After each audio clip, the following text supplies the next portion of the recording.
لە شاری کەرکووک یادی 41 ساڵەی دامەزرانی یەکێتی نیشتیمانی کوردستان بە چەند چالاکیەک پیرۆز ڕاگیرا و لەو چوارچێوەیەدا لە بارگای مەکتەبی سیاسی لە شاری کەرکووک کە قوبات تاالبانی جێگری سەرۆکی حکوومەت ئامادەی بوو خەڵاتی ڕێزلێنان بەخشرایە فەرماندە باڵاکان کە ڕۆڵیان هەبووە لە ڕوبەڕووبوونەوەی داعش لە پارێزگای کەرکووک.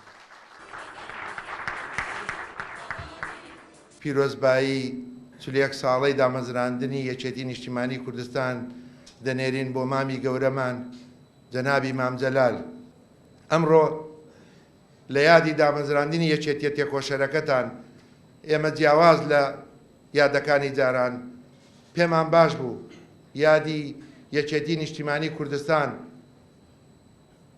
خەڵاتی ڕێزلێنان بۆ ئەو فەرماندانەی کە ڕوبەڕووی تیرۆریستانی داعش بوونەوە هەر ئێمە لە نزیکەوە لەگەریان بووین دەزانین بە چ شێوازێک بە تایبەتی لە بیدایەتی هاتنی داعش و دەست بە داگرتنی ناوچەی مووسڵ و بەشەی حەویجە و سەلاحەدین و شوێنەکانی دیکە بۆ بێ ئیمکانێتە بۆ بێ تەقەمەنیە بۆ بێ کەم دەرامەتیە کە هەیە ئەو کاتە هێزی هاوپەیمانی نەبوو تواندرا ڕوبەڕووی هێ